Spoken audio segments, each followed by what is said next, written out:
Boa noite a todos, sejam muito bem-vindos, bem-vindas.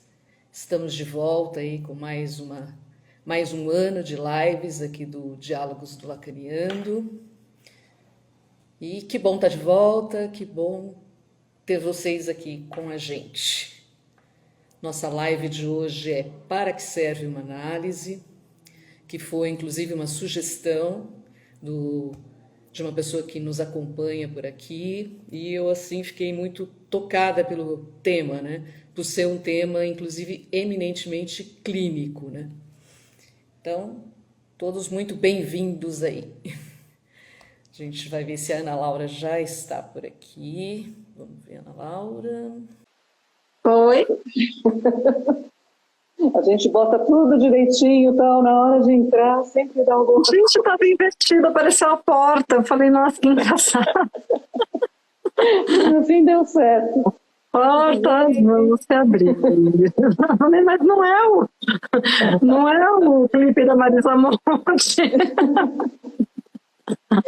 Essa tecnologia a gente vive refém delas e tomando baile delas. Gente, que engraçado. Aqui também, testei o fone de ouvido, não funcionou. Então já troquei aqui. Bom, bem-vinda, Ana Laura. Obrigada, Patrícia. Mais uma vez. Cá estamos, né? Vão aí há 9 anos, né? Seguimos aqui. 9. 13 de abril, aniversário de Lacan, o projeto completa 9 anos. Foi. É verdade, não, eu lembro dessa data, mas não lembrava que fazia 9 anos. Nossa, 9 anos, que incrível. Fazendo psicanálise circular. Muito bom. Vou apresentar a Ana Laura, para quem ainda não a conhece. Hoje a gente recebe Ana Laura Prates, que é psicanalista, pesquisadora e escritora. Analista membro de escola, da Escola de Psicanálise dos Fóruns do Campo Lacaniano, coordenadora da Rede de Psicanálise Infância, no Fórum do Campo Lacaniano de São Paulo, autora, entre outros, de Feminilidade e Experiência Psicanalítica. Bom, nosso tema de hoje é Para que serve uma análise? Estava contando aqui para o pessoal que foi, inclusive, uma sugestão, né? Quem acompanha a gente por aqui.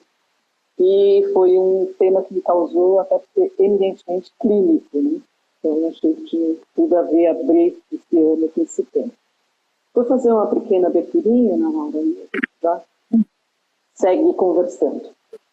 Lacan se vale da tríade de Clausewitz, tática, estratégia e política, utilizada para a guerra, para usá-la na direção do tratamento analítico, em uma homologia à interpretação, à transferência e à finalidade de análise.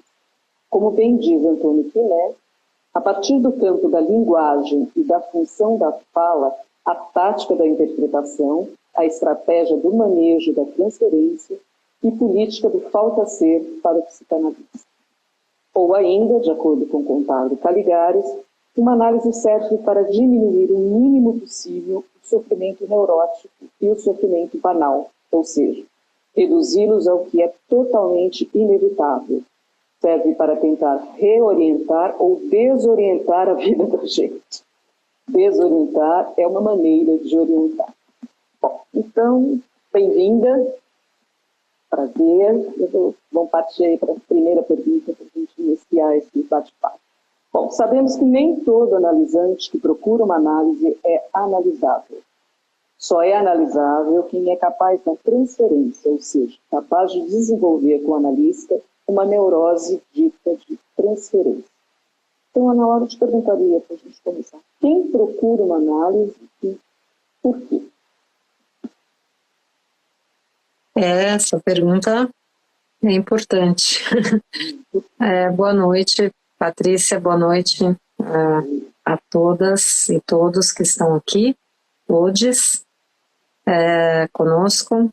Obrigada pelo diálogos, pelo convite, por sustentar esse espaço e também por esse tema tão relevante, tão importante, né? Eu gostaria de começar só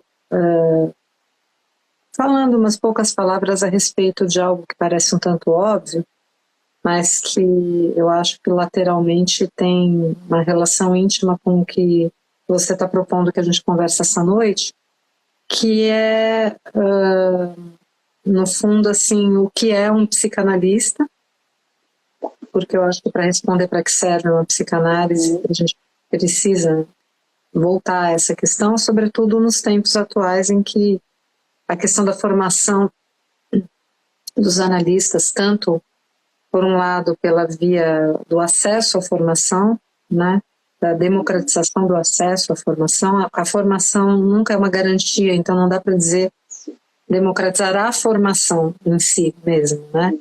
Isso vai depender da singularidade do processo de cada um. Mas a democratização do acesso à formação eu acho muito importante, que fundamentalmente é a democratização do acesso ao divã, e é uma formação teórica, uma comunidade, né, que sustente o laço entre os analistas. E então eu acho que para começo de conversa a gente precisa, né, pensar nessa questão da sustentação da psicanálise no mundo, e haverá psicanálise no mundo enquanto houver analistas, sendo que os analistas são aqueles que são o produto de uma análise. Então é interessante porque é indissociável, né, a questão da psicanálise da questão da formação do psicanalista. São duas questões que não vão separadas, né? Eu vou direto à sua pergunta, acho que depois a gente pode voltar a isso. Eu queria colocar essa questão um pouco para a gente não perder isso de vista, porque eu acho que isso é um pouco um horizonte, senão a gente fica aqui falando, né, da psicanálise como se ela fosse uma espécie de uma entidade, né? Sendo que, na verdade, ela é algo que está sempre posta à prova a cada momento, ela nunca está dada, não é algo que está dado, né? Então, quem procura uma análise, eu acho que, voltando um pouco a Freud, eu diria que há duas condições, assim. A primeira é uma queixa, um sintoma, se a gente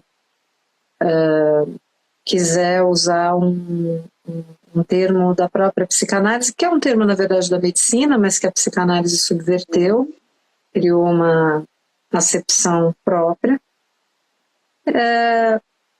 Eu acho que a gente pode também, com Freud e Lacan, dizer que pessoas acometidas por angústia e inibição, ou inibições, também podem procurar por essa via. Acho que não é a via mais, vamos dizer assim, mais fácil, né? Mas acontece.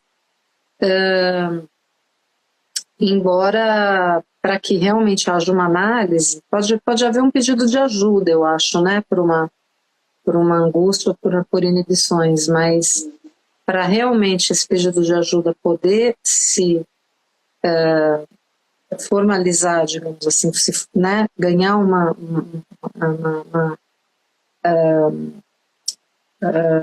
dignidade discursiva, né, que a gente pode chamar de discurso analítico, também precisa ser sintomatizado, né? Então, de alguma maneira, vamos dizer assim, precisa ter um sintoma, né? Resumindo, inibição, sintoma e angústia, mas fundamentalmente um sintoma para que isso seja analisado, né? E precisa se dispor, ter uma disposição para falar disso, para tratar esse sintoma a partir da linguagem, da fala, né? E não uma fala qualquer, mas uma fala qualificada, porque é uma fala dirigida, né, a um analista, não a qualquer um, porque aí eu acho que é a questão do laço social mesmo, né? Na psicanálise é um laço social, então não basta haver analistas se não há demanda de análise, não basta haver analisantes, aliás, não há analisantes, digamos, né, se não houver um analista que responda dentro da singularidade da resposta própria, que é a resposta do analista. Então, eu acho que quem procura uma análise, assim, de uma forma em geral, procura, a não ser aquele que já tem, de alguma forma, um desejo pela psicanálise, né? Uma demanda de formação, que também não é necessariamente uma demanda de análise, né? Ela pode ser uma demanda tão imaginária quanto qualquer outra, né? Uhum. Mas ainda mais hoje em dia, justamente, é isso que a psicanálise entrou no mercado, né? Então, querer ser psicanalista, bem, pode equivaler no imaginário de alguém a querer qualquer outra coisa, querer ser famoso, querer ser, sei lá, né, coach, enfim, ou qualquer outra coisa. Então essa dimensão do laço social, eu acho que é algo muito, muito fundamental. A psicanálise é um laço social, né? Ela é um discurso.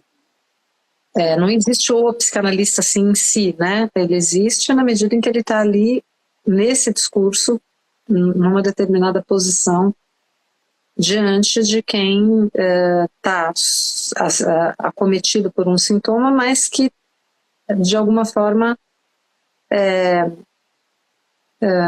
eu acho que assim, confia, né, num tratamento para esse sintoma a partir de um ato de linguagem, né, uma operação de linguagem. O Luiz Carlos Nogueira gostava muito de falar disso.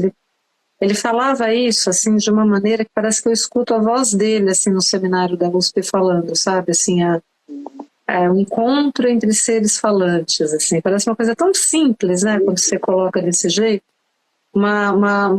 Eu acho que é uma maneira de colocar o laço social, o laço analítico, o discurso do analista, de uma forma tão elegante, mas que ao mesmo tempo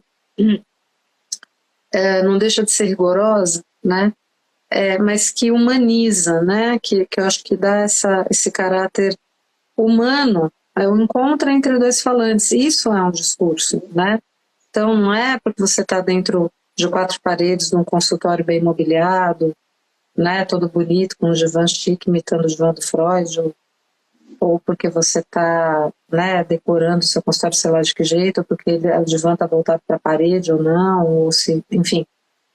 É um encontro entre falantes, né? É um encontro entre falantes muito, muito original, assim. Bem, acho que para começar, né, eu acho que é isso, mais ou menos. As entrevistas preliminares são a porta de entrada para análise propriamente dita? Sim, desculpa, uma coisa que eu ia falar que eu acabei esquecendo antes é que, assim, bom, isso é um outro jeito de falar da transferência, né?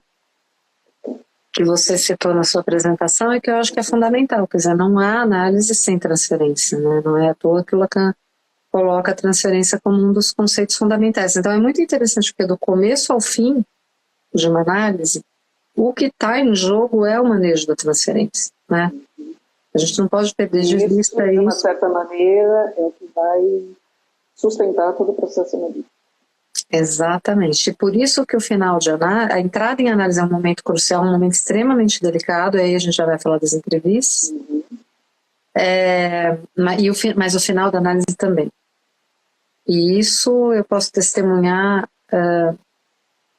a partir, acho que do privilégio que eu tive de poder ter experiências em relação à questão do final da análise sob vários pontos de vista e a partir de várias posições, mas eu acho que em algum momento você deve falar do final da análise, então eu vou deixar para a gente falar mais para frente. Vamos falar do começo, né, que você perguntou das entrevistas. Eu estou fazendo uma sequência. Então, sim, as entrevistas preliminares são uma maneira que o Lacan, eu acho que assim, encontrou para falar de algo que o Freud já mencionava na sua obra, que é o que ele chamava de tratamento de ensaio, né? Inclusive, é interessante porque eu trabalhei, li bastante a Ana Freud para fazer o meu trabalho sobre a fantasia de infância, e na época eu me deparei com um texto da Ana Freud tão interessante, no qual a Ana Freud dizia que quando você recebe uma criança, você não tem certeza se a criança vai entrar em análise, porque ela tinha aquela história de que a criança ainda estava em desenvolvimento, né? E que então ela não seria capaz de fazer transferência, porque como é que ela ia transferir para um analista uma coisa que ela ainda estava vivendo na relação com os pais, com o casal parental. E aí ela tinha uma série de propostas, né, inclusive em relação a mesclar um pouco a análise com a educação, que o analista de criança tinha que tomar cuidado, porque, na verdade, ele estava muito mais acompanhando ali o desfecho edípico da criança do que propriamente tratando da repetição dessa resolução neurótica, digamos assim, né, numa análise que seria uma análise de um adulto, né? Mas o que vem ao caso aqui é que ela tinha uma concepção assim da análise com adultos, como se o adulto assim pudesse consentir com o pedido, quer dizer, o adulto ele tem plena noção do que ele está fazendo, ele responde, né, pelas suas vontades, então ele vai lá, ele pede uma análise, então ele conscientemente está pedindo, ele sabe o que ele está querendo, ele pode escolher, então o analista tem que levar isso em consideração, se faz um contrato e você aceita, o analisante já começa a análise. Mas a criança, ela não sabe muito bem o que ela está querendo, ela nem sabe direito o que é uma análise, então como é que ela vai pedir uma coisa que ela não conhece? Então você vê que é interessante essa ideia um pouco assim, né, de que como se com um adulto fosse uma coisa consciente, assim, né, e a criança está ali. E aí, então, ela disse que você precisava fazer essas como se fossem umas entrevistas preliminares mesmo, para verificar se vai se colocar em cena a fantasia, né? E daí, se isso acontecer, então aí você poderia receber a criança em análise propriamente dita. E é muito curioso, porque quando você vai ver o que o Lacan propõe para a questão das entrevistas preliminares, é exatamente isso, é como se tivesse invertido a lógica da Ana Freud, generalizado aquilo que ela propõe só para a criança, para todos os analisantes, na medida em que o que conta numa análise não é se você vai lá e faz um contrato social com o analista, e se você, né, tá ali você não está ali contratando um profissional, né, como você vai lá contratar um arquiteto, um advogado, um dentista, um personal trainer, um coach, sei lá. Ali, quer dizer, você até pode, e do lado do candidato a analisante, você não pode exigir que ele saiba o que é psicanálise, que ele, né? Ele está falando, ó, me ajuda aí que o negócio aqui está pegando, né? Então, a verdadeira demanda de análise, na verdade, é uma demanda inconsciente também, né? Tanto para adulto quanto para criança. Não é uma demanda, quer dizer, não é porque o sujeito chega lá e diz, olha, doutora Patrícia, doutora Ana Laura, eu estou querendo fazer análise, eu quero fazer terapia, né? O mais comum as pessoas chegarem, né? Me recomendaram, um amigo me disse que eu estou precisando, ou então, né? Eu estou com uma enxaqueca, o médico falou que já fez tomografia, tudo já falou que não tem nada, então que deve ser psicológico, sei lá, não importa. Ou meu marido está dizendo que vai se separar, eu estou desesperado, seja lá o que for. O fato é que, claro que isso é uma demanda de ajuda, um pedido de ajuda e tal, mas o que a gente chama de demanda de análise é uma outra coisa. Justamente aquilo que a Ana Freud dizia em relação às crianças vale para, como eu costumo brincar, assim, para crianças de todas as idades, né? Todas as idades. Porque a gente, na verdade, está sempre tratando do infantil, né? Então, as entrevistas preliminares, elas servem, ou o tratamento de ensaio, né, como Freud falava, elas servem muito menos para verificar se do lado do candidato analisante, né, do possível analisante, potencial analisante, tem uma condição para fazer análise, que acho que foi um pouco como algumas orientações interpretaram essa coisa de tratamento de ensaio do Freud, como se fosse uma coisa assim para a gente verificar as condições de analisabilidade do sujeito, né? E na verdade o que o Lacan vai dizer é que haverá análise muito mais se as condições estiverem dadas do lado do analista. Voltamos à questão da formação, né? Então, o analista vai escutar, vai receber e vai fazer uma manobra, né? que não deixa de ser já uma manobra analítica, né?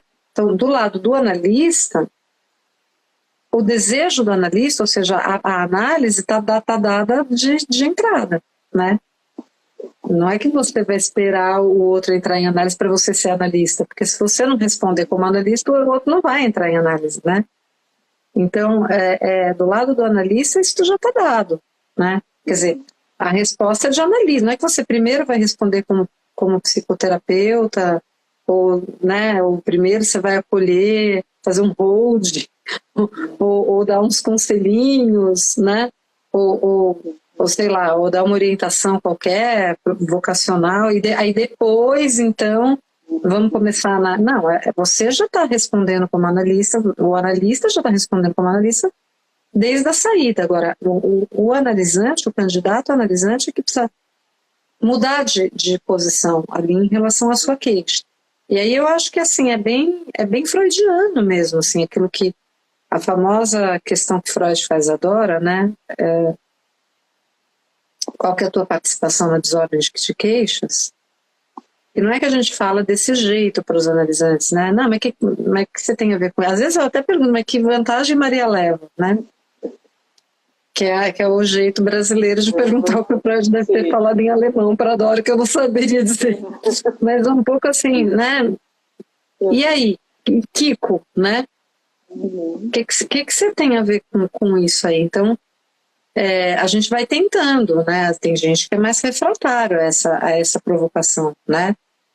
Tem gente que não quer, que a paixão da ignorância, assim, quer dizer, o não querer saber nada daquilo é convicto, assim, né? Quer dizer, a pessoa vai lá, realmente te entrega um problema, né? Falou, isso aqui resolve aí, né? Dá um jeito, dá seus pulos aí. E a gente fala, né? Então, essa manobra, ela é uma manobra delicada, mas ela é fundamental, né? E então, as entrevistas preliminares é isso, né? E aí tem os rituais, né? Essa coisa de então passa para o divã, né? Depois que entra em análise, né? Mas mesmo a coisa do passar para o divã, ela de alguma maneira testemunha, né? De um giro, que é um giro de discurso, não necessariamente, aliás, a gente em instituição, muitas vezes nem tem divã para a gente atender, a gente dá um jeito, né? E eu sempre brinco, né? Eu que fiz análise itinerante, né? Na época que não tinha análise online, então você tinha que siga o seu analista, onde ele estava, você vai. Você dava graças quando ele estava na sua cidade, né?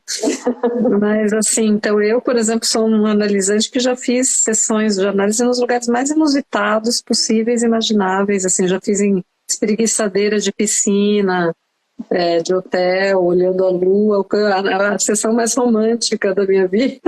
já fiz sessão de análise deitada na cama de casal, do quarto de hotel. Assim, nossa, o que eu estou fazendo deitada na cama do meu marido? Né, sentada numa cadeirinha, virada de costas, né? Assim, só não fiz o tatame, né? Mas poderia ser também. Então, assim, né, o Freud, né, você pode fazer eu já atendi em banco de praça, já atendi, né, em hospital, já atendi, enfim, né, e agora, né, online, então a gente atende por telefone, então, eu acho que não é tanto a questão do, vamos dizer assim, do setting, né, ou melhor, talvez a gente precise se perguntar o que é o setting, né? Que o setting não é as quatro paredes, não é o divã. Então, tem esse ritualzinho de passar para o divã, mas a gente tem que tomar cuidado para não transformar isso num, vamos dizer assim, num fetiche, né? É que é recorrente, eu vi até que, por exemplo, a análise só começa no divã. Mas isso é garantia? Então, é exatamente isso que eu estou te falando, né? Eu acho que garantia não tem garantia nenhuma nunca, né? Assim como a questão do timing, né, do momento de passar para o divã, eu discuto muito isso com os meus supervisionandos, né? Tem casos e casos, né, Patrícia? Quando a gente fala no 1 a 1, não é que a gente quer fugir da pergunta, né? Não, não. É porque é mesmo, né? Não é mas assim,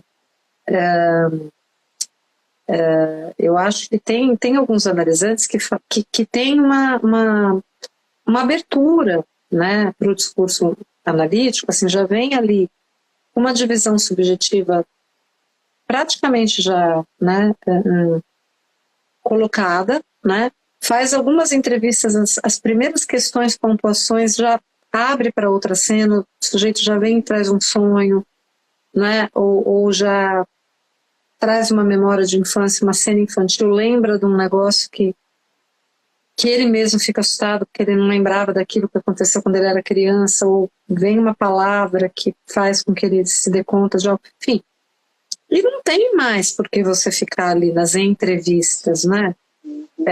Que de alguma maneira, vamos dizer, favorecem um pouco o imaginário, porque o olhar é muito forte, o olhar estabelece uma certa dimensão de controle, né?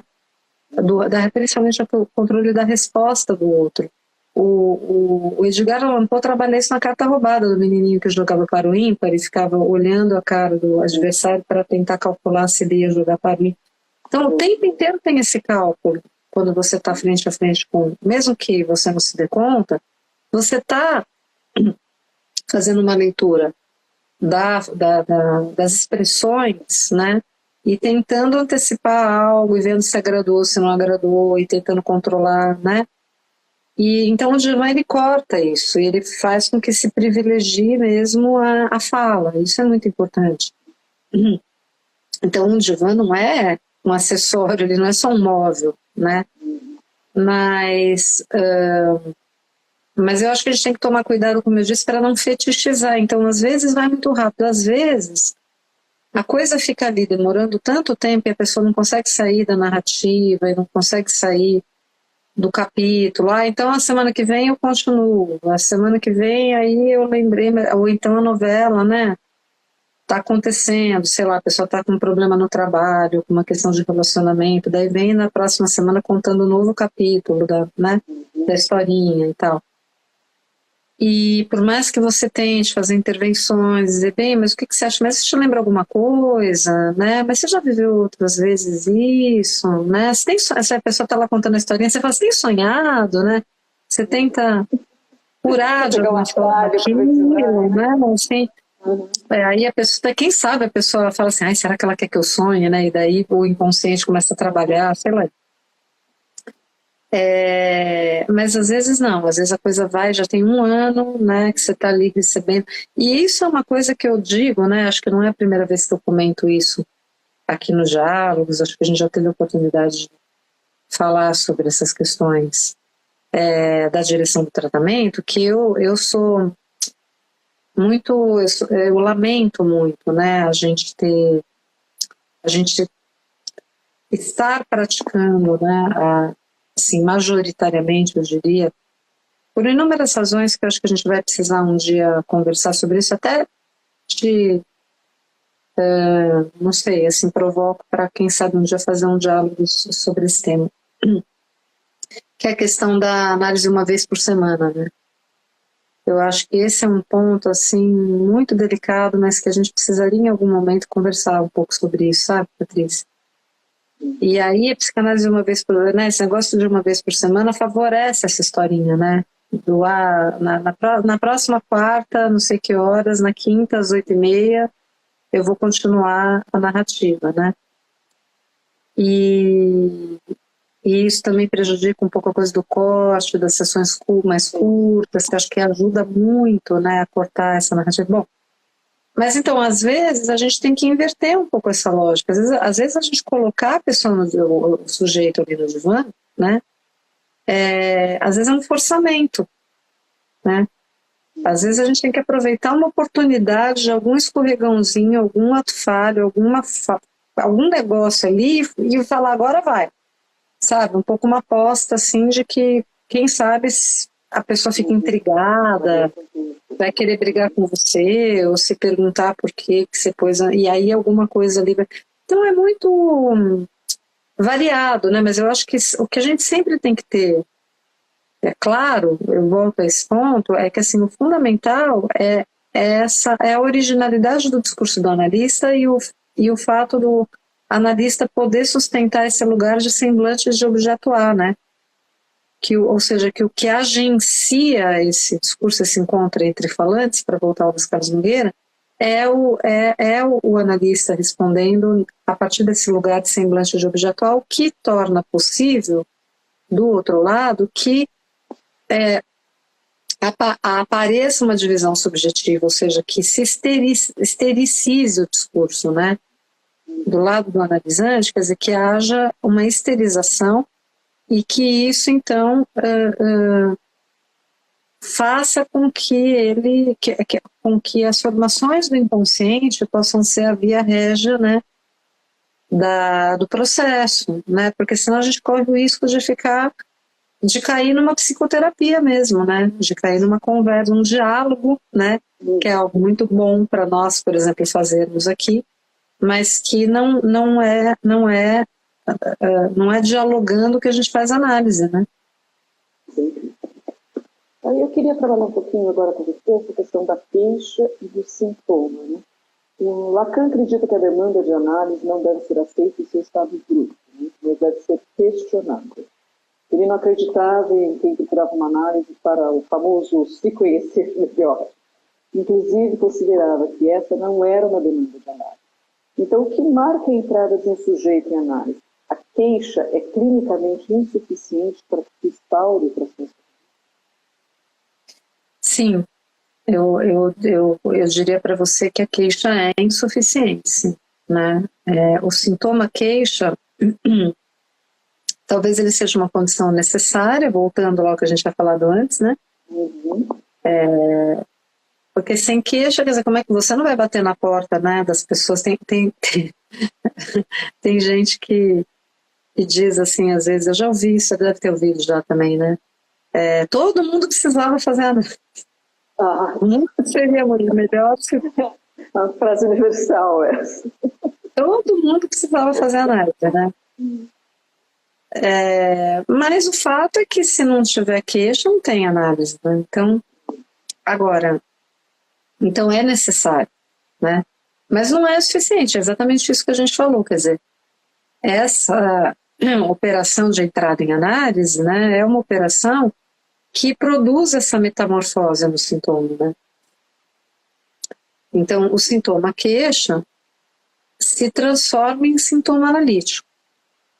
E aí são duas condições, exatamente isso que eu estava falando antes, em outras palavras, porque do lado, né, assim, da transferência que se instala, mas aí uma transferência analítica propriamente dita, né, não só uma transferência simbólica, assim, mas uma transferência que põe em cena o saber inconsciente, né? Então, inclui o analista. O sintoma analítico tem essa característica. Ele inclui o analista. Ele inclui, não o analista pessoa do analista, né? Mas ele inclui um traço, um significante qualquer, como a gente diz, né? Tem alguma coisa ali, né, da ordem de um traço que aquele analista tem e que talvez até tenha, digamos, originalmente causado, né, a encontro, né, ali, quer dizer, por que a pessoa chegou até você? Sei lá, porque te viu no Diálogos do Latiniano, porque leu um livro seu, porque um amigo indicou, porque você é primo do sobrinho do não sei o quê, porque, né, porque você tem uma cara, um nome, ou porque te viu uma vez. É a coisa mais variada do mundo, né? Uma vez eu tive uma analisante que disse, não, eu te vi uma vez num evento e o seu sapato, né, gerava uma ambiguidade em relação à questão sexual, porque o seu livro tinha um negócio da sandália, mas você estava de coturno, alguma coisa assim, né? Então isso foi a questão né, que fez que... Gente, né, porque você vai procurar um analista porque está de coturno, quer dizer, um negócio... Né? O outro, assim, não, porque eu te vi uma vez falando de amor, não sei, num congresso, e o jeito que você falou... Então, é a coisa mais variável, Captura ali, né?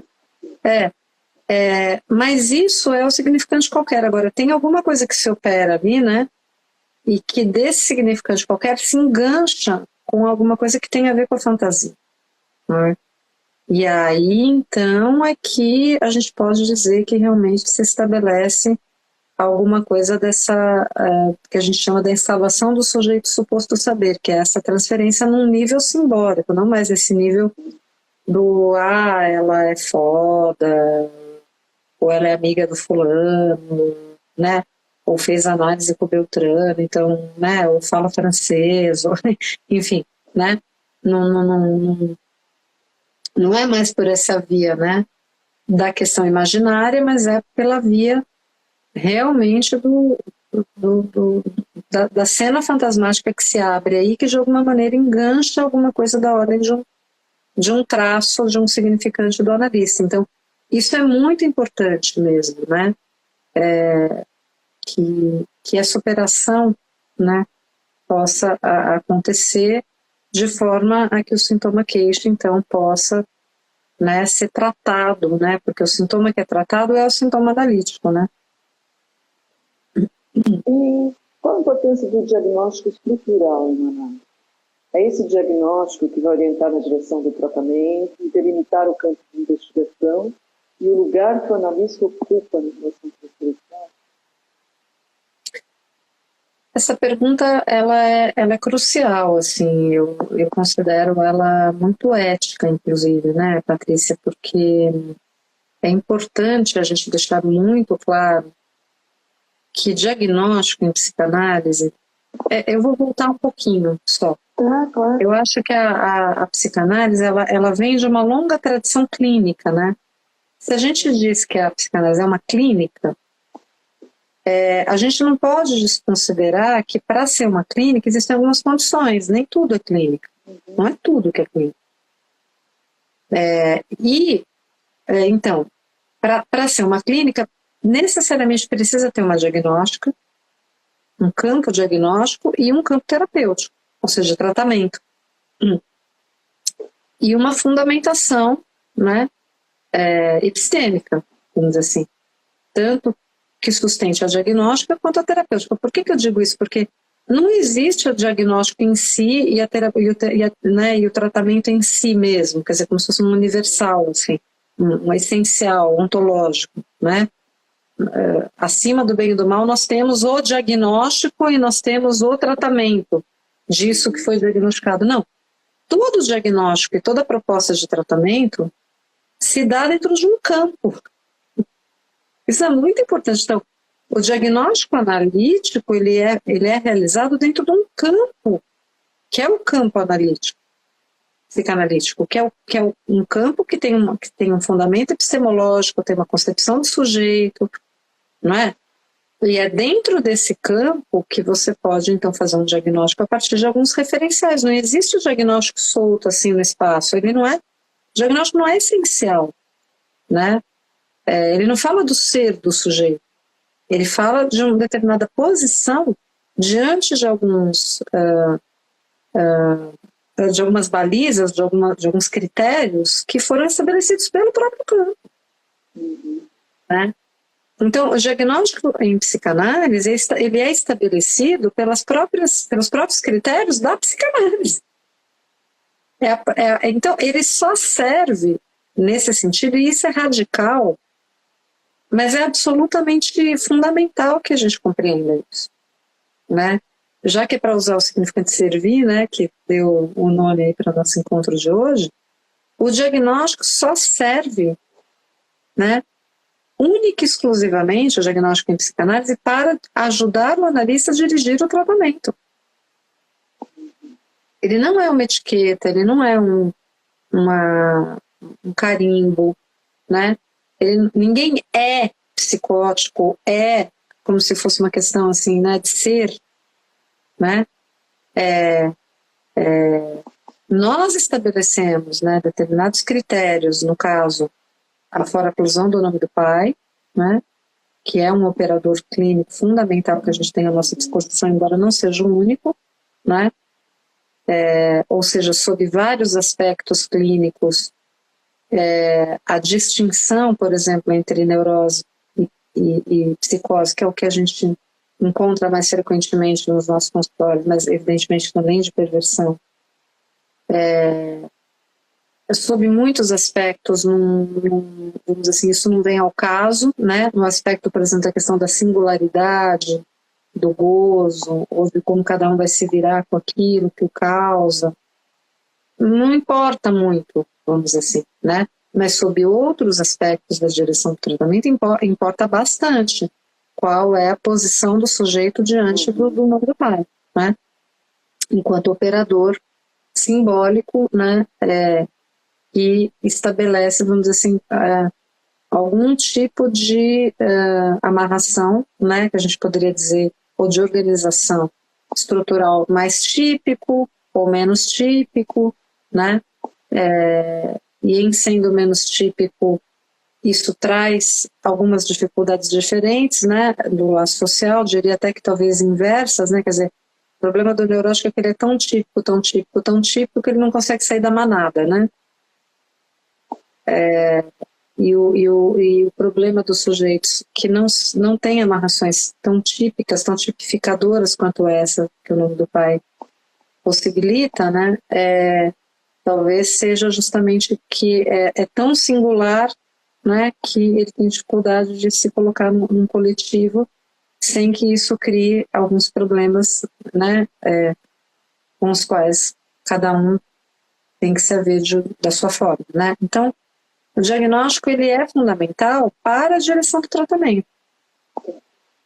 Agora, tem uma outra coisa também que eu acho que é importante. Embora, como eu tenha dito, não existe diagnóstico fora de um determinado campo epistêmico, que no caso é o campo psicanalítico, e o campo clínico, que é próprio também da psicanálise, com critérios próprios, que são critérios específicos da própria psicanálise, embora dialogue com a psiquiatria, né? Até porque, enfim, o Freud, inclusive, usa alguns termos emprestados, né, ou em franco diálogo, e depois a própria psicanálise também, por sua vez, influenciou a própria psiquiatria, como autismo, por exemplo, que se inspira no alterotismo de Freud, enfim. Então, às vezes a gente tem um vocabulário próximo, mas não quer dizer que o diagnóstico que seja feito no campo da psiquiatria seja o mesmo diagnóstico feito no campo da psicanálise, porque os critérios são outros e os fundamentos são outros e a concepção do sujeito é outra, né? Então, assim, eu considero, né, que a questão do diagnóstico, ela é, então, fundamental, mas o que eu ia te dizer é que, assim, o fato de que tem esse fundamento epistêmico e esse campo, não quer dizer que o diagnóstico seja você pegar a teoria e aplicar no seu analisante. Tem que tomar cuidado com isso, né? Eu estou dizendo que os critérios e as próprias modalidades ou tipos clínicos, eles não são independentes do próprio campo que forjou essas modalidades, esses tipos clínicos. Isso é uma coisa. Mas na hora de você operar ali, né, quando você está na clínica, né, vamos dizer assim, se autorizando a diagnosticar e a dirigir o tratamento, portanto, a operar com a terapêutica correspondente a esse critério diagnóstico, você não está aplicando a teoria, muito menos fazendo com que aquele ser falante que está ali, né, produzindo atos de linguagem ali, naquele discurso, se encaixe numa caixinha. Não é nem uma coisa nem outra, né? O que você está fazendo, a bem da verdade, é você recolhendo, vamos dizer assim, você está recolhendo o testemunho, você está testemunhando, né? A relação que aquele sujeito tem com a linguagem, né? E você precisa, e é absolutamente ético isso, né? respeitar a relação que aquele sujeito tem com a linguagem. Não adianta se forçar a barra, né? A relação que cada um tem com a linguagem, ela é algo que se estabeleceu ali, em algum momento, na entrada na linguagem, né? Então, a questão é, bem, como é que cada um vai se virar, né, tendo aquela relação, né, vamos dizer assim, com os recursos que aquela relação oferece e os limites também que aquela relação oferece, que é algo que ele vai ter que se haver ao longo da análise dele, né, sujeito. Então, no fundo, sob esse ponto de vista, não sei se vocês estão me acompanhando, assim, o diagnóstico em psicanálise é um autodiagnóstico. Né? É um autodiagnóstico, embora, assim, é paradoxal isso, né? Não é um autodiagnóstico, a pessoa fica no espelho se autodiagnosticando, ticando, vamos dizer assim, sintomas, né? Do DSM, porque também tem isso, né? Os caras chegam no consultório, acho que eu tenho toque, porque isso, né? Ou eu tenho depressão, eu sou bipolar. Não é disso que eu estou falando, né?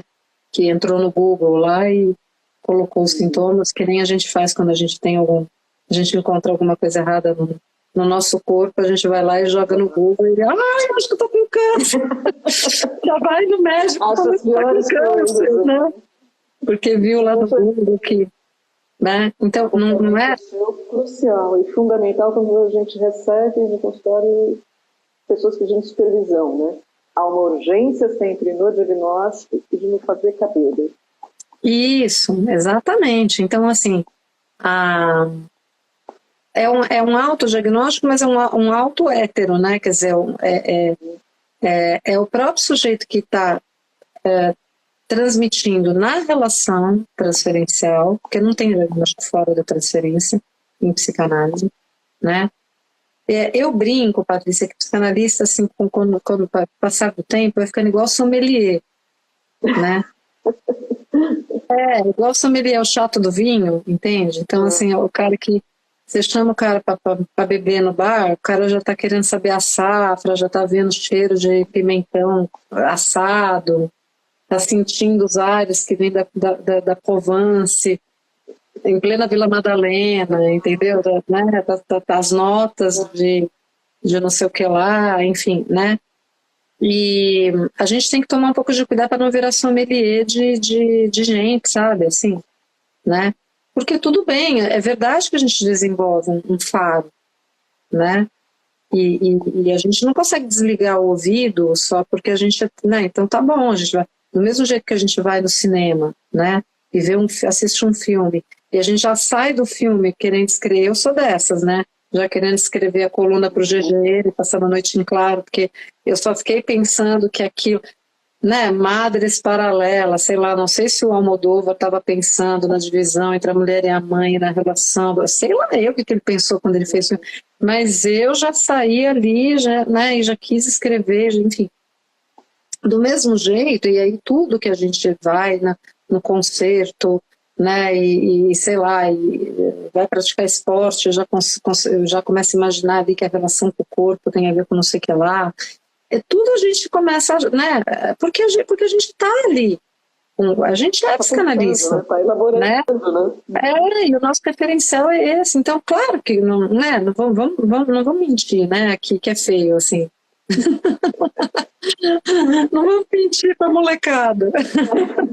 Não, mas assim, é claro que a gente, né, conversa e encontra os colegas e vai nos congressos e convive na comunidade analítica, ou vai no samba, né, e não sei o quê, e a gente bate um pouco o olho e começa a escutar ali, ver como o sujeito se posiciona e diz, né, sei, isso aqui tá com cara disso, isso aqui tá com cara daquilo. Mas a gente tem que tomar muito cuidado, assim, para guardar isso aí. Você pode até acertar, mas não importa, também daí. Se o seu coleguinha é psicótico ou reverso, também, né? E primeiro que, assim, tipo clínico não é xingamento. Ai, fulana é metálica. né? Ai, o Beltrano não sei o quê, ai, acho que fulano, nossa, isso é perverso, né? Porque olha como ele manipula, é como se perversão fosse maldade, né? Como se, então assim, né? Ai, fulano, eu acho que é paranoico, porque ele tem, tá, mas e se for, assim, não, isso não justifica, o que eu quero dizer é que, assim, se você acertou, é autoexplicativo, assim, é descritivo. Né? Voltamos ao serve, né? Não serve para nada, quer dizer, tá, então fulano é paranoico, tá bom, e aí, né? O outro é perverso, tá, a questão é, quer dizer, no laço social, que não seja o laço analítico, o que deveria contar para critérios, aí, né, a coisa do campo, quer dizer, os critérios que deveriam prevalecer para você se relacionar com alguém, seja no campo da amizade, no campo da comunidade, via analítica de escola, ou no campo do, sei lá, ou no samba, ou seja lá onde for, deveriam ser outros, né? Se a pessoa é bom caráter, se, né?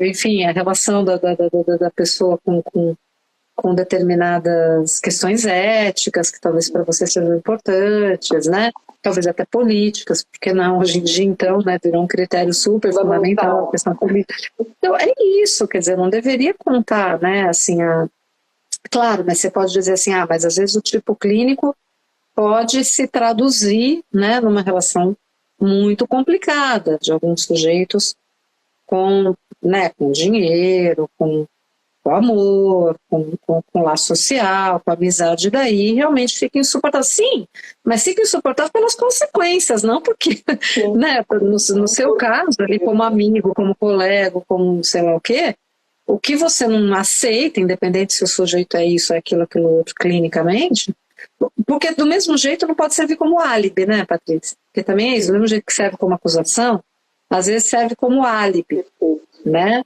É interessante isso, assim, não, mas eu acho que ele, sei lá, faz tal coisa, ele é agressivo, né? E me bate porque ele deve ter alguma questão, ele não se controla, né? Ou ele bebe, ou ele, então, né? E fica aquela coisa, não, então assim, como se a questão fosse doença, né? Como se a patologia, aliás, né? Vivemos isso agora com o Bolsonaro, vivemos como se a psicopatologização, não é? Sendo usada para, seja para agredir, seja para desqualificar, seja para justificar, né? Seja como álibi, né? Nem uma coisa nem outra. Então, eu insisto que isso é extremamente radical, é próprio da ética da psicanálise, e é uma coisa difícil, mas eu acho que é alguma coisa que a gente precisa o tempo inteiro estar com muita clareza, né? Para nós mesmos, assim, de que diagnóstico fora da relação transferencial literalmente não serve para nada, né? No que diz respeito à questão propriamente para a qual ele foi criado, que é nada mais do que para dirigir o tratamento, né? Perfeito. Bom, pensando agora na direção da cura, do começo ao fim de uma análise, o que vetoriza a cura, uma política do sintoma, a psicanálise de orientação lacaniana, vou marcar bem isso aqui, tem uma direção política, né, tem uma mudança de discurso. E está a cargo do analista conduzi-la até o fim. Sim, eu acho que você tem razão. Eu acho que a política da psicanálise é a política do sintoma, sim, embora esse termo nem sempre tenha sido usado pelo Lacan, né? Lá na direção do tratamento ele falava, né, de estratégia, tática e política, então ele já falava em política, né? Ou seja, e é interessante, né, porque ele fala a direção da cura, né, foi traduzido em português por tratamento, mas nesse sentido da cura mesmo, né, nesse sentido não da cura no sentido médico, né, no sentido grego, né, de uma operação que acontece, né. Então, acontece uma cura, né? E o analista dirige essa cura, não dirige o sujeito. Ele vai dirigir a cura. Então, a cura, analítica, ela tem uma política, ou seja, ela tem uma orientação. Nesse momento, Lacan falava que era a política da falta-ser, né? Então, a estratégia, né, da transferência e a tática da interpretação eram os recursos que o analista tinha ali, recursos em relação aos quais ele tem uma grande liberdade, como Lacan nos diz. Então, não se trata de uma técnica que você vai aplicar, né?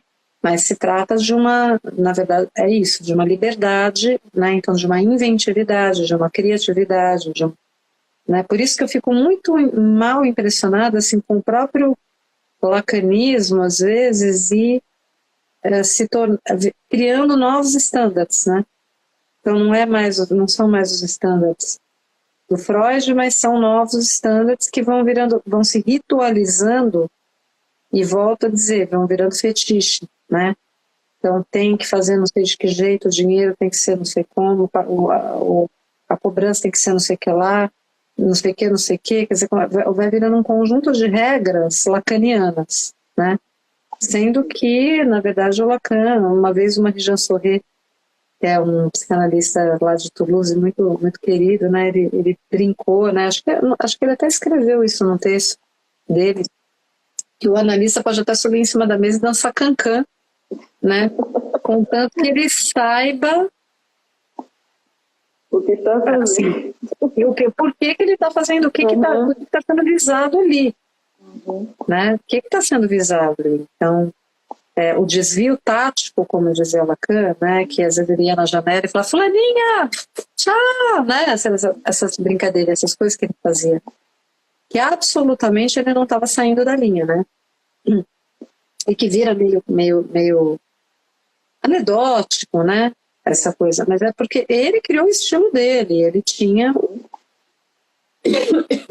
né, a tática dele, cada um que invente o seu, mas isso não pode servir também de álibi, voltamos ao álibi, né? Agora, isso não pode servir de desculpa para os analistas saírem falando tudo que ele quiser, na hora que ele quiser, ou esquecer que tem a transferência, esquecer que tem o silêncio, dizer, o que rege ali a direção tutorial, a gente sabe muito bem o que é, né?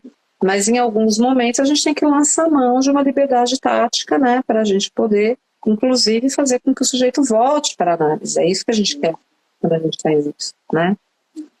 Bem, então essa política da falta-ser tinha a ver justamente com essa orientação, né, e que ele falava, e mais, né, os princípios do seu poder. Então, veja, direção do tratamento ou da cura e os princípios do seu poder. Então, tem direção, né? Essa cura, ela tem uma direção, ela tem uma orientação e ela tem um poder, né?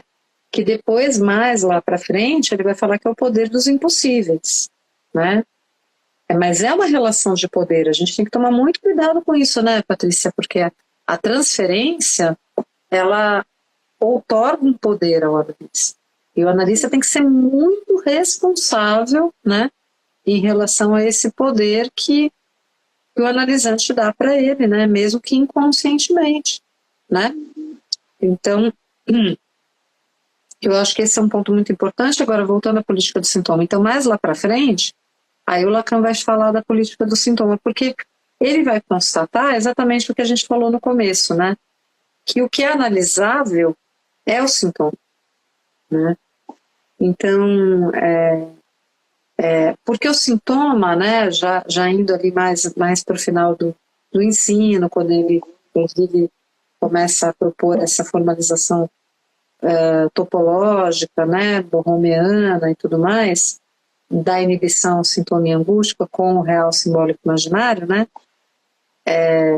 ele vai dizer que o sintoma é uma nomeação, né, que acontece justamente pela via do simbólico, né? Então, como a psicanálise é a prática da tagarelice, é a prática é um encontro entre falantes, né? É com palavras, que a nossa arma são as palavras, né?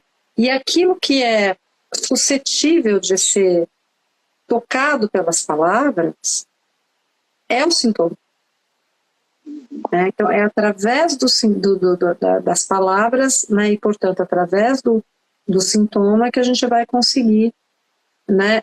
Atingir aquilo que está ali capturado na estrutura, mas que está fora das palavras, está fora da linguagem. Então, veja o paradoxo, quer dizer, como é que a gente vai atingir alguma coisa que está fora do campo da fala e da linguagem pelo campo da fala e da linguagem? Esse é o grande desafio da psicanálise, né? Então, a gente faz isso pelo sintoma. E tem uma outra coisa, né? Muito interessante também, que desde Freud, mas com Lacan isso fica ainda mais evidente, mais claro, né? Que é o sintoma que fura a boa ordem do mestre, né? Quer dizer, veja, o sujeito então entra ali na linguagem, estabelece, digamos, os típicos, né? Que usam aí a amarração do nome do pai, né? O édipo para estar no laço social, né? Entra no equivalente geral ali da norma fálica, né? Então começa a medir quem é mais, quem é menos, quem tem maior, quem tem menor, quem tem mais, né? E fica ali e tal, quem é mais amado, quem é menos amado. Então entra naquela coisa ali do laço da psicologia das massas, ali dos irmãozinhos, né? Que é o discurso do amo, né? Ora, não fosse o sintoma, né? É isso, ficaria nisso, não teria lugar para singularidade, não teria lugar para o desejo, né? A gente ficaria ali, né, trabalhando para a boa ordem do mestre e ok, só que não, né? Só que tem alguma coisa aí que é ingovernável, né? Alguma coisa que não tem governo nem nunca terá. E essa coisa se manifesta através do sintoma. Então o sintoma é aquilo que é isso, né? Pensa, quer dizer, você tem que acordar cedo para trabalhar, porque a máquina não é, como é que é o negócio, a máquina não pode parar, não é isso? Não é que teve o negócio do Covid, a máquina não pode, então a máquina não pode parar, você tem que ir, né? Tá tendo pandemia, não importa. Aí o que acontece, você acorda com uma baita de uma enxaqueca, né? Aí você não consegue ir trabalhar. Então, o sintoma é sempre aquilo, então você, né, acha que você quer muito aquela mulher e que ela é tudo que você sonhou e tal, só que na hora H você brocha, né? Enfim, né? A criança vai lá na escola e não aprende, né? Tá tudo bem, tá tudo lindo, maravilhoso, você tá no shopping no sábado tomando sorvete, passeando, a criança se joga no chão, faz um escândalo, né? O sintoma é sempre aquilo, né? É a pedrinha, né? No sapato, aquele negócio, mas tava indo tudo tão bem, né? Só que não, né? Então tem algum negocinho ali, né? Mas bem no dia que eu ia viajar, eu caí, quebrei o pé, né? É sempre aquele negócio. Mas isso que é considerado à primeira vista uma coisa ruim, né? Nós, analistas, a gente é que nem Manuel de Barros, né? A gente é colecionador de desperdícios, né? A gente adora, né? A gente adora, mas não é porque a gente é sádico e gosta de ver a turma se danar. Perder o emprego, ficar broxa, não aprender, não é isso, né? Mas é que a gente sabe que é ali que tem a verdade do sujeito, né? E que se ele está produzindo esse sintoma é porque ele, de alguma maneira, está fazendo escolhas que estão indo numa direção que não é a direção do desejo, né? Não no sentido de desejo predicável, né? Assim, desejo de, como se fosse assim, tá, então isso quer dizer que o cara tá broxa porque ele acha que ele quer ser casado e na verdade ele quer ser solteiro. Ou ele acha que ele quer ser casado com aquela mulher e na verdade ele quer ser casado com a vizinha, sei lá. Não é isso, ou com a cunhada, né? Para falar do negócio que o Lacan brinca com o Freud lá. No seminário 17 disse que queria, na verdade, queria cunhado e tal.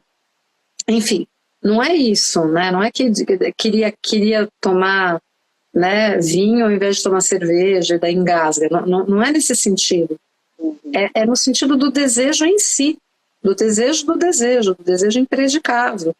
Tem alguma coisa da ordem do desejo que está prejudicada aí, que está inibida, que está impossibilitada, né?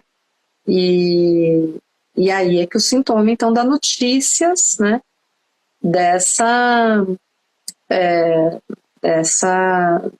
renúncia, vamos dizer assim, né? Que muitas vezes o neurótico ele acha que ele pode, né, renunciar ao desejo, que vai ficar tudo bem, né? Então o sintoma é justamente uma. Então, quando a gente fala que a política da psicanálise é a política do sintoma, né? Você vê que é uma coisa que tem um alcance muito amplo, né, Patrícia? E, claro, tem alcance político também no sentido da polis, né? Porque, não sei se você vai tocar um pouco nisso, né, mas depois a gente pode falar um pouquinho da questão do final da análise, né? Então, vou começar a entrar nisso agora. Por exemplo, não há um analista antes de haver análise, né? O que há são discursos, dentre eles o discurso do analista. Esses discursos giram e só podemos saber se houve análise depois de ter havido. Antes há desejo do analista, que é o desejo de que haja análise, né? E aposta. Eu queria falar um pouquinho dessa passagem de analisante a analista, né? Não raro um desejo que se manifesta para alguns, né? Muitas vezes no divã, antes do analista, inclusive, ter chegado ao final da análise. Eu queria que você falasse um pouquinho dessa relação do para-analista. Do desejo do analista, eu ouvi meio baixinho agora, da questão do desejo do analista, está falando, né? Isso, e dessa passagem do analisante a analista, muitas vezes antes de ter chegado ao final de análise. Uhum. Você sabe que essa pergunta, assim, acho que tem vários aspectos aí, né, que a gente precisa considerar. Primeiro que, evidentemente, que nem toda análise necessariamente leva ao desejo do analista, né? Colocando de uma outra forma, não necessariamente o desejo de analista advém de uma análise, né? Salvo se a gente levar em consideração aquilo que o Lacan fala do analista de si mesmo, né? Que no final da análise a análise produz esse efeito, né? De uma destituição subjetiva, de modo que o analisante, sob transferência, se torna analista de si mesmo. Então, nesse sentido mais amplo, sim, a gente poderia generalizar e dizer que toda análise tem como efeito um analista, nem que seja um analista de si mesmo, né?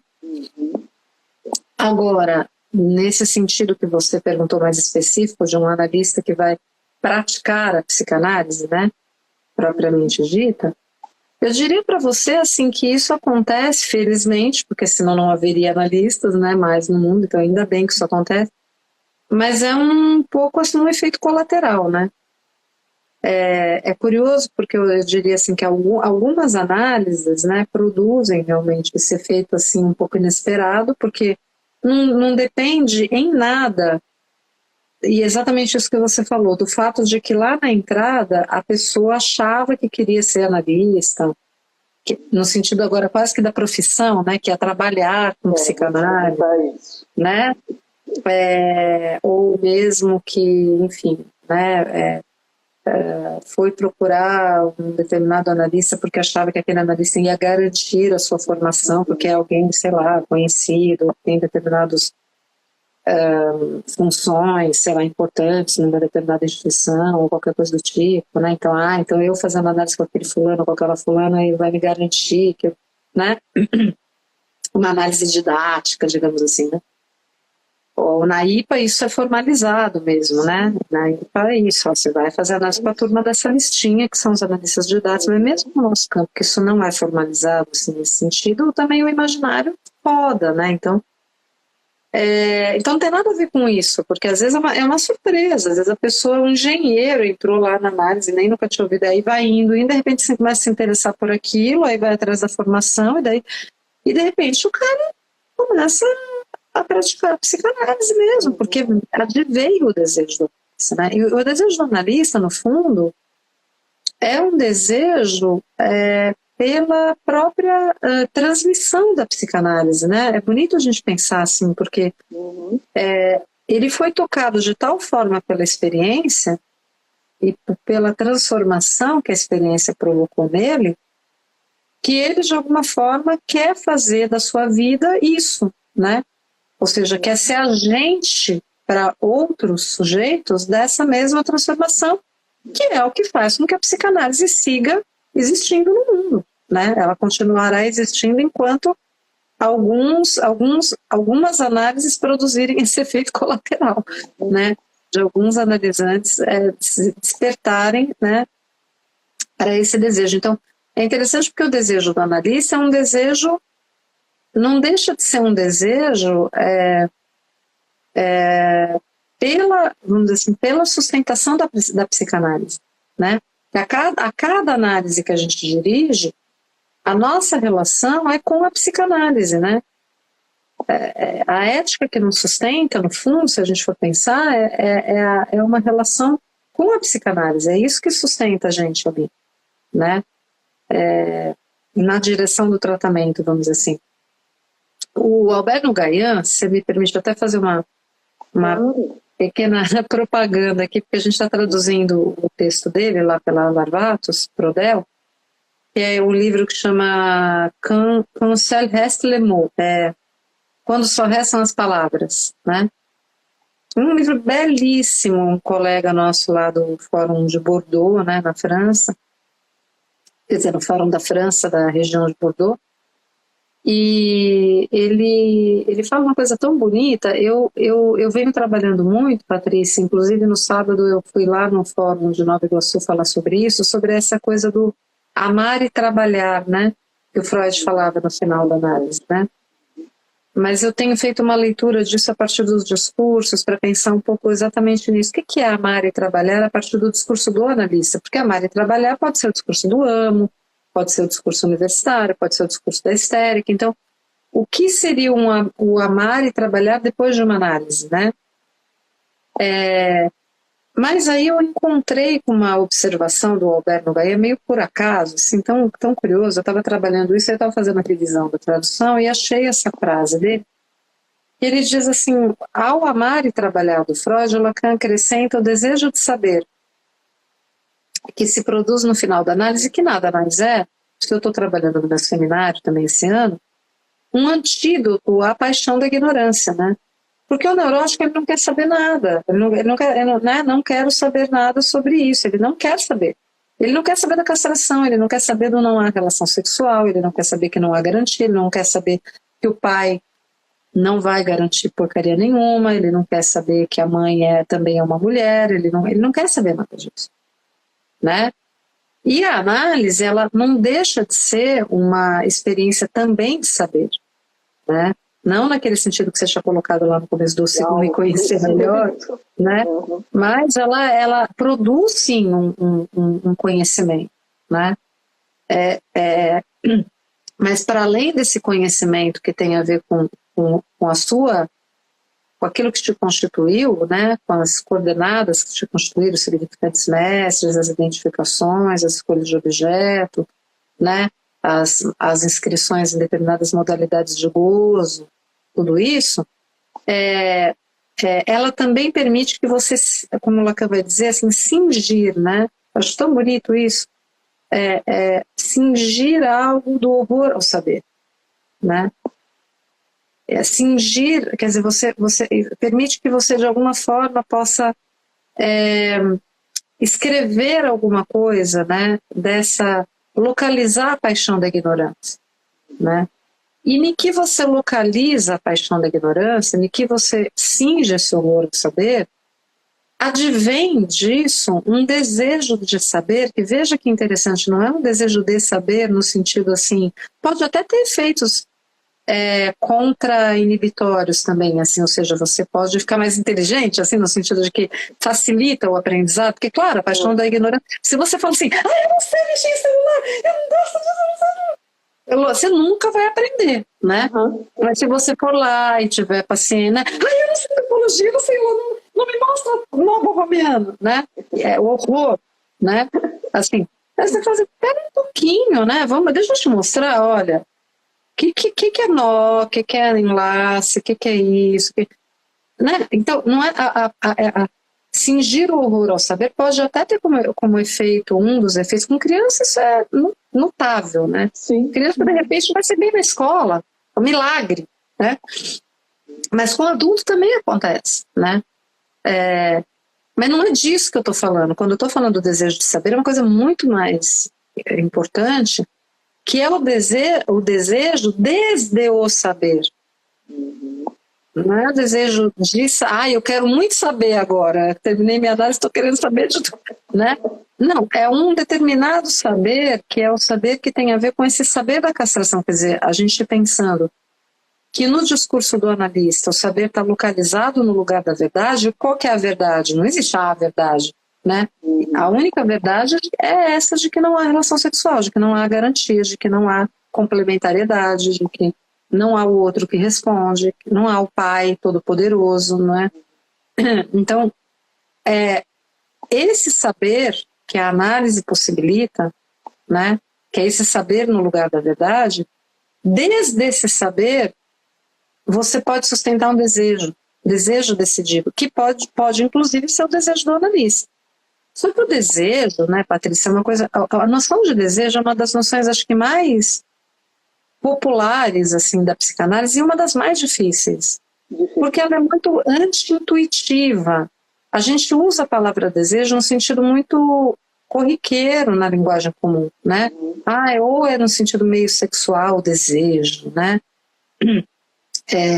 Ou então é no sentido, assim, de vontade, né? Quase que trivial de, eu tô com um desejo, né? Mulher grávida tem desejo, sei lá, né? E o desejo em psicanálise não é isso, né? O desejo é aquilo que nos humaniza, aquilo que nos constitui, né? É o efeito da nossa relação com a linguagem e que nos faz sermos faltantes e, portanto, desejantes. Então, ele é o movimento, ele é o que nos torna vivos, é o que nos faz viver, né? Aonde não tem desejo, aonde o desejo fica... Onde não tem desejo, não tem vida, não tem humano, né? O desejo é... Mas aonde o desejo fica eclipsado, a gente sabe que são as figuras da melancolia, né? Que programa, muitas vezes, inclusive, a morte, né? Então, o desejo é o que movimenta a vida. Então, só que o desejo, a gente não sabe onde ele vai levar. Por que o neurótico não aguenta sustentar o desejo? Porque a gente não sabe onde o desejo vai levar. E isso é verdade, né? É verdade esse bilhete. Sim. Não é que a gente não quer, né? Que a gente não sabe. É que a gente não sabe mesmo. Né? Então, saber, né, que não se sabe, né? É algo fundamental, quer dizer, só que acontece que, porque o desejo, assim, ele vai antes, né? Ele pula na frente, assim, na hora que você vê, você já atravessou a rua. Não é que você fica ali, né? O neurótico é aquele que fica ali pensando, será que eu vou ali? Será que eu atravesso na faixa? Será que eu vou mais para frente? Será que se eu ficar parado aqui, o farol vai fechar? Será que eu me jogo na frente? Será que eu dou uma corridinha? E nisso já passou não sei quantas horas, veio a chuva, ele já tomou chuva parado ali na esquina, aí ele esqueceu o guarda-chuva, aí ele volta para buscar, enfim, aí é isso. Aí ele é atropelado, né? É a tragédia da neurose. Né? O que o final da análise produz é uma coisa do tipo assim, quando ele viu, ele já está lá. Aí ele olha para trás e fala assim, minha nossa, e agora? O que eu estou fazendo aqui? Né? Agora eu vou ter que me virar aqui. Né? Às vezes é o contrário, nossa, eu deixei lá o guarda-chuva, a bolsa, tudo, e pulei aqui nesse outro lado, porque eu vi um negócio que eu achei super interessante, agora o que eu vou fazer? Às vezes até tem que voltar para buscar, né? Ou às vezes tem que construir uma ponte, um viaduto para atravessar um túnel, porque quer tanto estar do outro lado que vai se virar para chegar lá. Então é uma coisa assim, completamente de outra lógica, né? Então esse desejo, né, que advém, quer dizer, então é bonito isso que o Albert Nogueira fala, esse é o ponto que o Lacan avança em relação ao Freud, né? Em relação ao amar e trabalhar, o Lacan avança essa questão do desejo de saber. Isso é uma coisa que eu ainda estou desenvolvendo um pouco, mas eu acho que é isso que faz com que a gente, quando a gente, de alguma maneira, né, sustenta o desejo do analista, isso nos torna responsáveis pela psicanálise, né? Sim. Então é isso. Agora, você fez uma pergunta importante, que é se isso advém antes do final da análise, né? Quer dizer, essa questão da temporalidade do desejo do analista. Eu acho que a gente tem que aí abrir uma conversa sobre o que é final de análise, né? O que se considera final de análise, assim, né? Porque talvez, Patrícia, a gente precise assim, vamos voltar ao começo, né? Que eu acho que chegamos, né? Fazendo uma viagenzinha aí e no final voltamos para o começo. A gente falou da transferência, do começo ao fim, né? Olha, eu vou te contar que, assim, a transferência, no final da análise, ela é um problema, né? É um dos problemas clínicos, eu acho que mais importantes, assim, para a gente tratar enquanto comunidade analítica, sabe? Como se resolve, né? Eu vou usar esse termo, assim, como se resolve, porque antigamente se falava de liquidação da transferência, mas depois eu li um texto, se não me engano, acho que do Pierre Bruno, onde ele fala, nós não podemos falar de liquidação, porque aquilo que vira líquido, de repente pode virar sólido de novo, quer dizer, uma mudança de estado. E o final de análise não pode ser pensado como uma mudança de estado da transferência, sabe? Ela precisa ser pensada como uma resolução, tem alguma coisa que precisa ser resolvida ali, né? E tem um luto, né? Tem um luto, porque o destino de todo analista é ser dejeto, né? Veja, e por isso é um problema específico para o final de análise dos analistas. Porque, caramba, eu já atendi um monte de gente que terminou suas análises ao longo desses tantos anos de clínica. Eu acredito que deve ter uns e outros aí que nem lembra mais que eu existo. A maioria não tem a menor notícia. Os caras vão cuidar da vida, esquece que você existiu um dia. Quem está ali dirigindo o tratamento ou sendo analista atrás de gratidão, de florzinha de gratidão, pode esquecer, vai procurar outra coisa, né? Porque, sinceramente, assim, não é a florzinha de gratidão que você vai receber no final, entendeu? Na última sessão a pessoa te agradece, te dá um abracinho, às vezes te leva um regalo, né? Mas depois, meu filho, nunca mais te escreve de telefone, não conta se casou, se teve... De vez em quando ainda acontece que eu tenho um e outro aí que me manda os fios para analisar também. Aí fala assim, cuida desse aí agora. Aí tudo bem. Aí você tem uma notícia lá, né? Teve filho, então o filho cresceu, né? Ou como é que você tá? E tá. Então, assim, os caras não estão nem aí, não tem que estar mesmo. Por isso que é bom cobrar bem, né? Cobrar bem, assim, dentro daquilo que o outro pode pagar também, lógico. Não é no sentido do mercado, evidentemente, né? Sim. Mas a análise precisa né, custar caro, porque é isso, porque aquilo que você recebe do seu analisante é o pagamento, né? Nada mais. E você não tem que ficar esperando reconhecimento, gratidão, entendeu? Nada disso. Se você está esperando isso, tem alguma coisa errada, aí você tem que levar isso para a sua análise, né? Ou se você ficar orgulhoso, vaidoso, porque o seu paciente te trouxe um presente ou te agradeceu na tese de doutorado, tudo bem, agradecer, por favor, somos educados, a pessoa tem todo o direito de manifestar os seus afetos, não é isso que eu estou falando, né? Mas eu estou dizendo que não, né? Você não pode ficar esperando isso, é nesse sentido que eu estou dizendo. Nem ficar ofendido se você não recebe, nem ficar orgulhoso se você recebe. Porque não é disso que se trata, né? Você recebe o seu dinheiro ali, o máximo que aquele sujeito ali puder pagar e tchau, né? É isso. Ninguém deve nada para ninguém. Agora, então é uma relação muito livre, né, Patrícia? Uma relação muito livre, assim, nesse sentido, né? Bem, mas eu acho que é isso, assim, então, agora... Então, assim, eu acho que sim, às vezes o desejo do analista advém antes do final da análise, mas porque o que a gente percebe no passe, né, essa experiência que eu tive de ser do cartel do passe, de recolher os testemunhos, me ajudou muito a entender isso, assim, escutando vários cenários de análise mais diferentes, um mais diferente do outro, de pessoas de vários lugares do mundo, falando línguas diferentes, fazendo análise com analistas diferentes.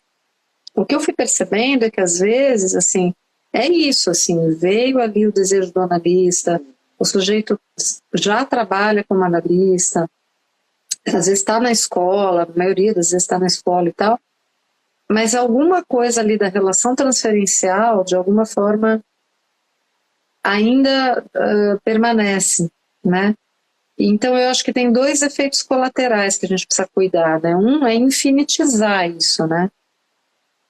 E o outro, que é muito comum também, é depois de anos de análise, a análise acabar em treta, né? Tipo, o cara fica puto com o analista e sair bater na porta, entendeu? Ou brigar com o analista, ou sei lá, né? Isso é relativamente comum. Sim. Porque é um negócio assim, o cara não sabe como sair daquilo, porque não aguenta mais, né? Esse é um problema típico de final de análise, assim, de novo, de analistas, né? Porque nos sujeitos que não são analistas, ele vai embora cuidar da vida dele. O sujeito que é analista, ele tem um problema a mais no final da análise, que é a questão do laço entre os analistas, a comunidade analítica de cola, né, o valor que tem para ele o final de análise, que é super complicado, porque enquanto o final de análise tem valor fálico, por óbvio não é final de análise. Né? Enquanto a pessoa fica querendo chegar ao final de análise como quem quer chegar no pódio de uma corrida ou de alguma coisa assim, não é final de análise, é óbvio, né? Porque a final de análise não tem absolutamente nada a ver com alguma coisa parecida com pódio, muito menos com troféu, né? É um momento extremamente delicado, né? Extremamente complexo, sofrido, né? E que ainda por cima, no final, como se nada bastasse, ainda envolve uma despedida, né? Uma separação, né? Você separar do analista não é fácil, mesmo que você transforme aquela relação com o analista em outra coisa, depois pode até virar uma amizade, ou você pode continuar sendo companheiro de trabalho, né, daquela pessoa, mas aí você vai se relacionar com aquela pessoa. O seu analista não é aquela pessoa, é outra coisa, né? Então, é isso. As duas perguntinhas finais. Sim, vamos lá. Ninguém é psicanalista. Psicanalista é uma função, né, que se pode ocupar ou não, dependendo da transferência do seu manejo. Bom, a cada analisante que recebemos no consultório, reinauguramos o desejo de Freud. Né? Dito isso, por que não podemos regulamentar a profissão de psicanalista? Pergunta que não quer calar. Patrícia, assim, acho que de alguma forma você já respondeu, né? Acho que a sua pergunta foi formulada, assim, com uma lógica, né, tão consistente, assim, no bom sentido, né? E já responde, né? Assim, então, vamos lá, em primeiro lugar, é impossível porque é impossível mesmo, né? É não regulamentável a psicanálise. Tem a ver com aquilo que a gente estava falando, que não tem governo nem nunca terá. Como é que você vai traduzir em termos burocráticos, né, em termos quantificáveis, né, algo que é absolutamente singular e que implica numa formação que tem a ver com a própria análise do analista, como nós acabamos de dizer, né? Então, não tem coerência nisso. Se você pega, vamos dizer assim, os construtos teóricos da psicanálise, né, e engessa isso, né, põe isso numa armadura, põe isso numa forma rígida, ou burocrática, ou legisla sobre isso, qual é o discurso que legisla? O discurso do amo. Não, você está simplesmente pegando os significantes da psicanálise, mas você está colocando esses significantes em outros discursos, seja no discurso do amo, seja no discurso universitário, que são os discursos da regulação, da legislação, né? Do saber formalizado, estabelecido, né? Metrificado, quantificável, né? Etc. Então, se isso vier a acontecer, não haverá psicanálise. Você pode até manter o nome da marca, o slogan psicanálise, mas não.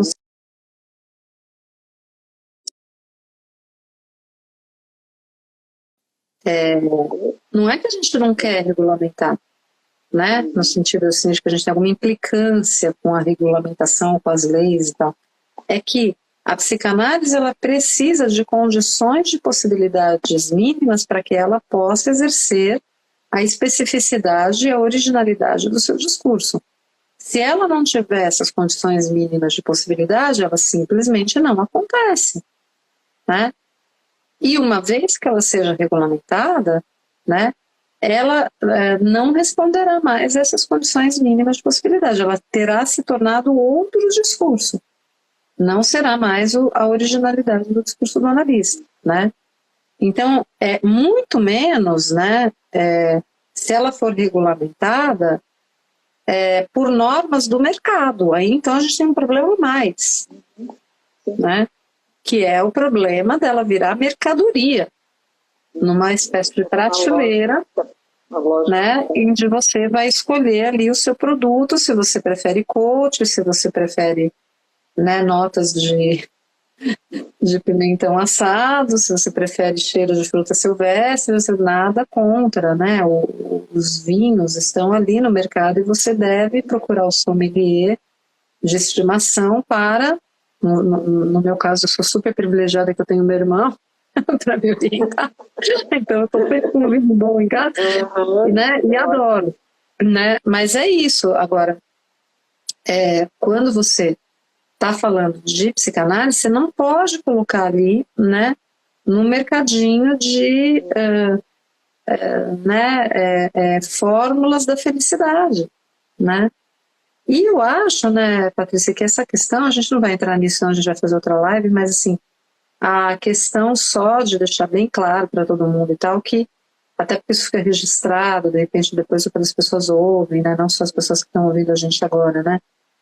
Mas é que é uma arapuca, né? Eles estão, na verdade, vendendo uma espécie de profissão liberal fácil, né? Com diploma. Profissional, torna-se um profissional liberal, você não vai ter patrão, você vai ganhar dinheiro. Então, assim, é uma coisa de uma desonestidade, né? De uma safadeza, assim, de uma falta de ética, né? Eu diria até dentro da própria ética que regulamenta, alguma há de haver, né? O próprio mercado, isso não tem cabimento, né? Para começo de conversa, assim. Aí, do ponto de vista da psicanálise, é absolutamente insustentável, quer dizer, né?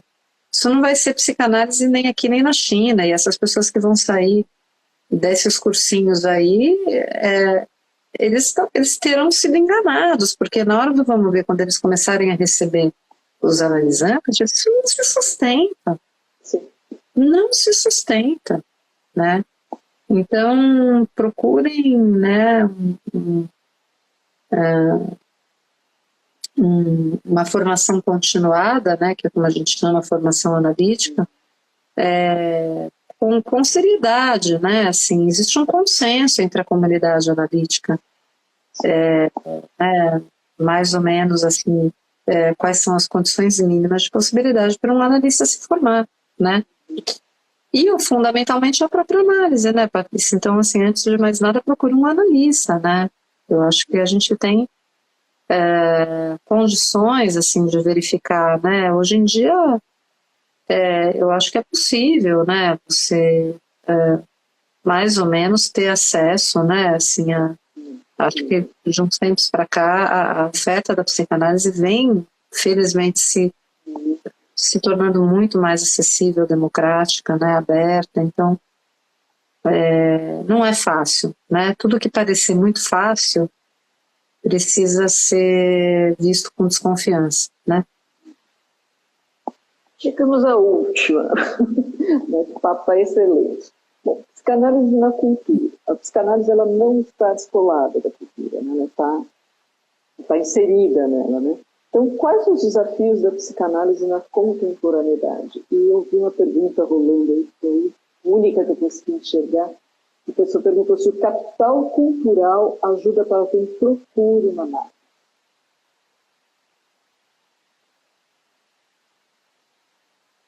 Essa pergunta, sinceramente, assim, eu espero que não. né? Eu espero que não. Eu acho que, assim,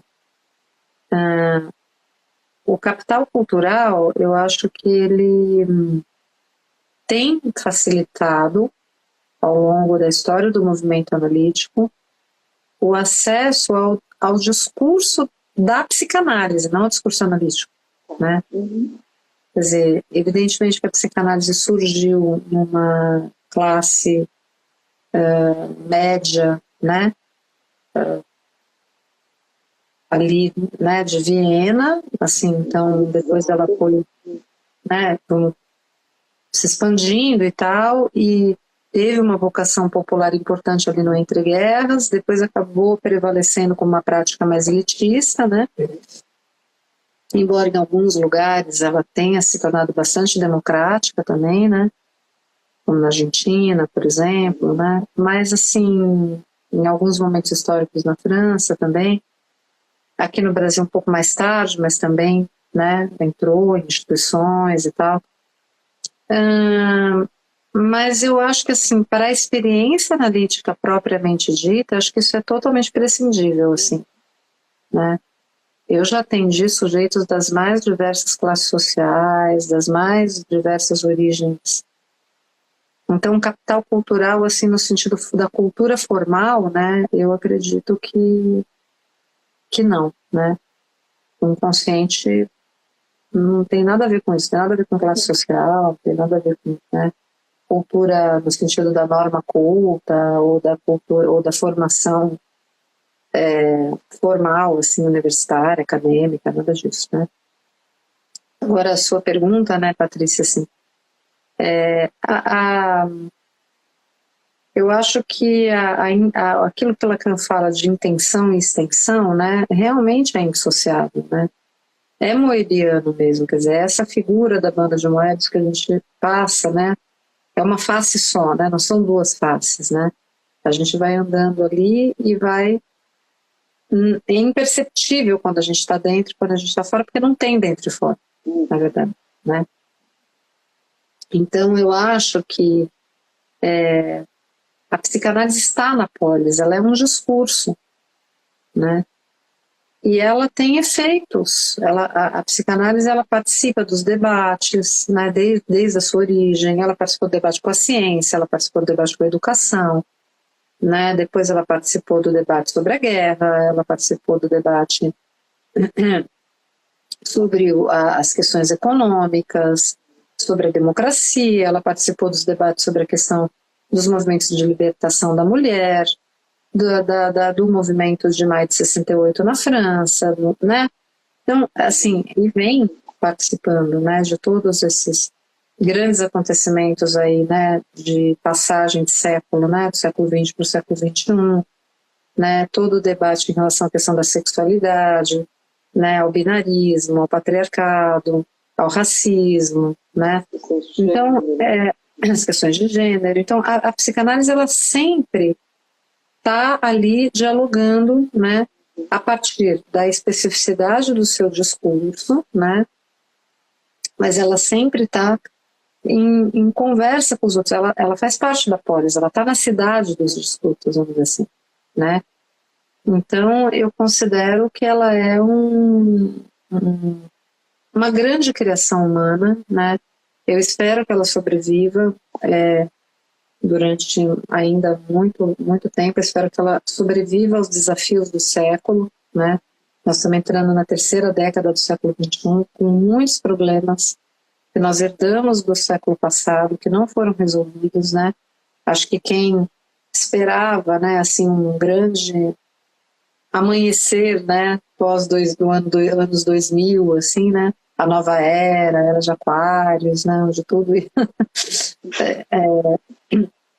talvez esteja um pouco decepcionado, né, mas nós que somos um pouco menos, assim, otimistas, né, somos um pouco mais freudianos, assim, porque sabemos, né, não porque, né, de novo, não é porque a gente quer, não é porque a gente é mal-humorado, nada disso, pelo contrário, né, mas é porque a gente sabe que o humano tem um aspecto destrutivo muito forte, né, e isso é estrutural. Então, Está em uma Nesse, guerra, né, não deixa então, ninguém... exatamente. Então, nesse sentido, né, eu acredito que a gente tem que apostar, né, no, vamos dizer assim, que prevaleça, né, o tratamento possível do mal-estar na civilização e que a gente possa construir laços sociais mais dignos, né?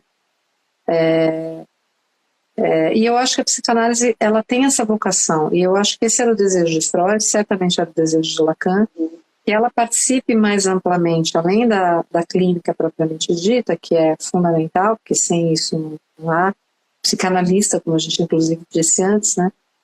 E não há psicanálise sem psicanalista, mas que ela participa, né? Eu acho que a vocação da psicanálise, ela é mundana mesmo, né?